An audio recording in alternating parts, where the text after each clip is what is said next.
dizendo: Este é o sangue do testamento que Deus vos tem mandado. E semelhantemente aspergiu com sangue o tabernáculo e todos os vasos do ministério. E quase todas as coisas, segundo a lei, se purificam com sangue, e sem derramamento de sangue não há remissão. De sorte que era bem necessário que as figuras das coisas que estão no céu assim se purificassem, mas as próprias coisas celestiais com sacrifícios melhores do que estes. Porque Cristo não entrou num santuário feito por mãos, figura do verdadeiro, porém no mesmo céu, para agora comparecer por nós perante a face de Deus. Nem também para si mesmo se oferecer muitas vezes, como o sumo sacerdote cada ano entra no santuário com sangue alheio. De outra maneira, necessário lhe fora padecer muitas vezes desde a fundação do mundo. Mas agora, na consumação dos séculos, uma vez se manifestou para aniquilar o pecado pelo sacrifício de si mesmo. E como aos homens está ordenado morrerem uma vez, vindo depois disso o juízo, assim também Cristo, oferecendo-se uma vez para tirar os pecados de muitos, aparecerá segunda vez sem pecado aos que o esperam para a salvação. Capítulo 10. Porque tendo a lei a sombra dos bens futuros e não a imagem exata das coisas, nunca pelos mesmos sacrifícios que continuamente se oferecem cada ano, pode aperfeiçoar os que a ele se chegam. Doutra maneira, teriam deixado de se oferecer, porque purificados uma vez os ministrantes, nunca mais teriam consciência de pecado. Nesses sacrifícios, porém, cada ano se faz comemoração dos pecados, porque é impossível que o sangue dos touros e dos bodes tire os pecados. Por isso, entrando no mundo, diz: Sacrifício e oferta não quiseste, mas corpo me preparaste. Holocausto e oblações pelo pecado não te agradaram. Então disse: Eis aqui venho, no princípio do livro está escrito de mim, para fazer, ó Deus, a tua vontade. Como acima diz: Sacrifício e oferta e holocaustos e oblações pelo pecado não quiseste, nem te agradaram, os quais se oferecem segundo a lei, então disse: Eis aqui venho, para fazer, ó Deus, a tua vontade. Tira o primeiro, para estabelecer o segundo. Na qual vontade temos sido santificados pela oblação do corpo de Jesus Cristo, feita uma vez. E assim, todo sacerdote aparece cada dia, ministrando e oferecendo muitas vezes os mesmos sacrifícios que nunca podem tirar os pecados. Mas este, havendo oferecido para sempre um único sacrifício pelos pecados, está assentado à destra de Deus, daqui em diante, esperando até que os seus inimigos sejam postos por escabelo de seus pés. Porque com uma só oblação aperfeiçoou para sempre os que são santificados. E também o Espírito Santo nolo testifica, porque depois de haver dito: Esta é a aliança que farei com eles, depois daqueles dias, diz o Senhor, porei as minhas leis em seus corações e as escreverei em seus entendimentos.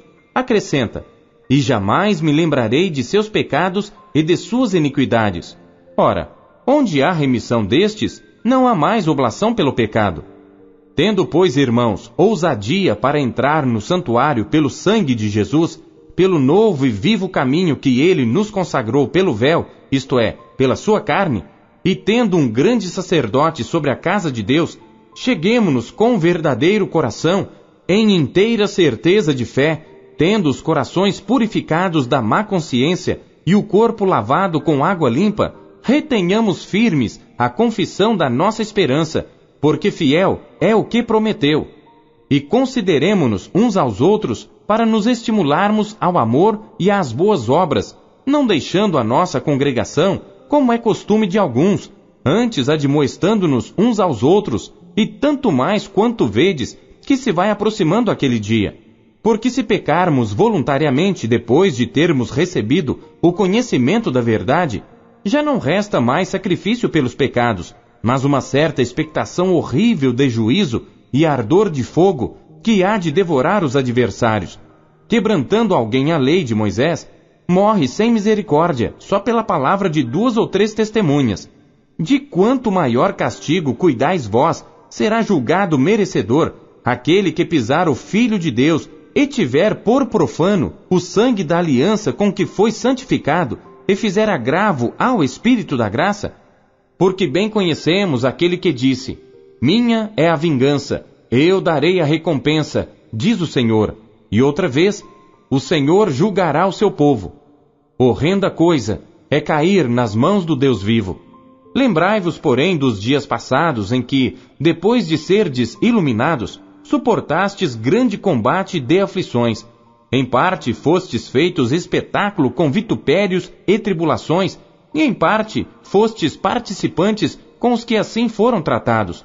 Porque também vos compadecestes das minhas prisões, e com alegria permitistes o roubo dos vossos bens, sabendo que em vós mesmos tendes nos céus uma possessão melhor e permanente.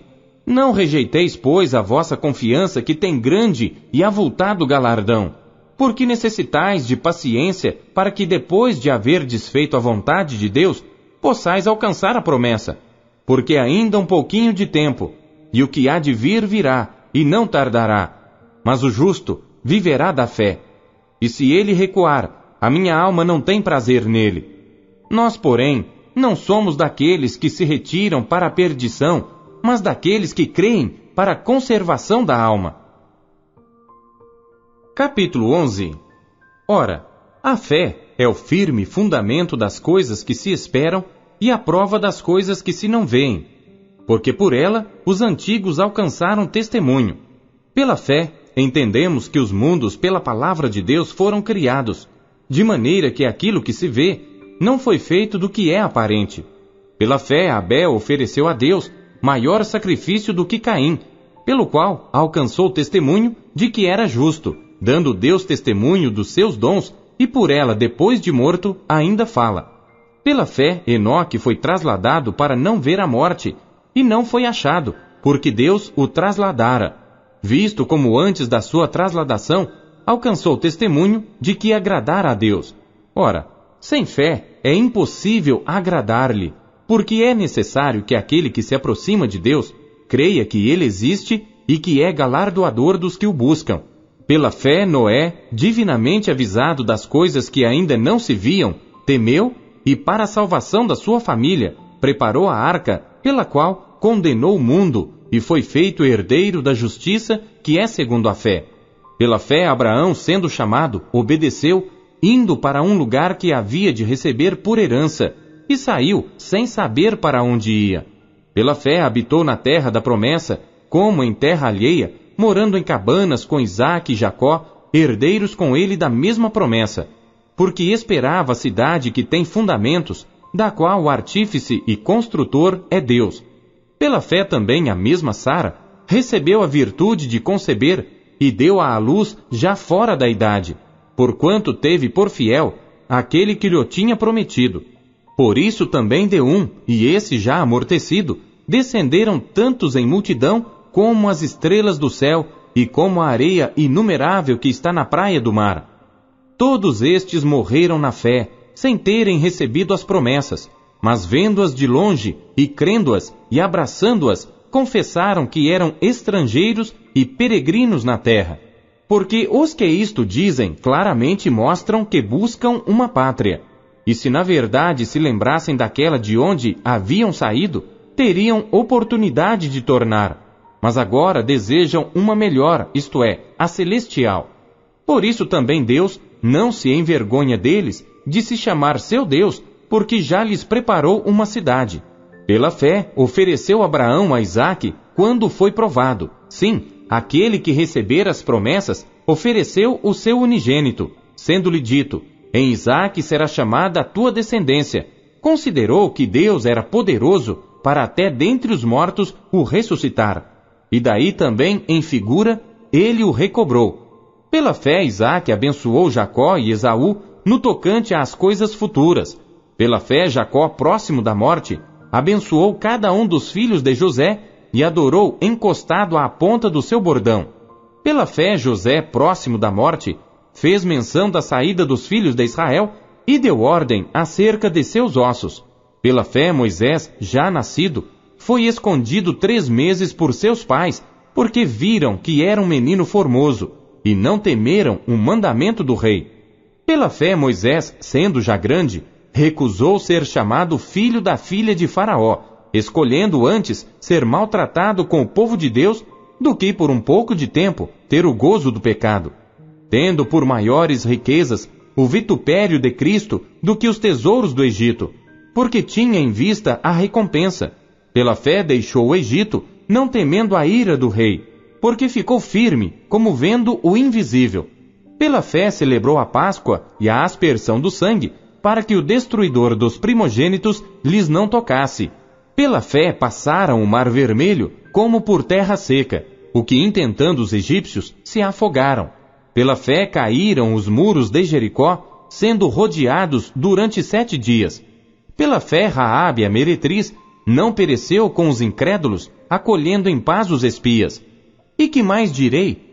Faltar-me-ia o tempo contando de Gideão, e de Baraque, e de Sansão, e de Jefté, e de Davi, e de Samuel, e dos profetas, os quais pela fé venceram reinos, praticaram a justiça, alcançaram promessas, fecharam as bocas dos leões, apagaram a força do fogo, escaparam do fio da espada, da fraqueza tiraram forças, na batalha se esforçaram, puseram em fuga os exércitos dos estranhos.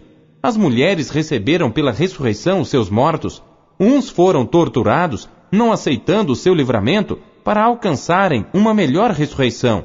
E outros experimentaram escárnios e açoites, e até cadeias e prisões. Foram apedrejados, cerrados, tentados, mortos ao fio da espada. Andaram vestidos de peles de ovelhas e de cabras, desamparados, aflitos e maltratados, dos quais o mundo não era digno, errantes pelos desertos e montes e pelas covas e cavernas da terra. E todos estes, tendo tido testemunho pela fé, não alcançaram a promessa, provendo Deus alguma coisa melhor a nosso respeito, para que eles, sem nós, não fossem aperfeiçoados. Capítulo 12. Portanto, nós também, pois que estamos rodeados de uma tão grande nuvem de testemunhas, deixemos todo o embaraço e o pecado que tão de perto nos rodeia, e corramos com paciência a carreira que nos está proposta, olhando para Jesus, autor e consumador da fé, o qual, pelo gozo que lhe estava proposto, suportou a cruz, desprezando a afronta, e assentou-se à destra do trono de Deus.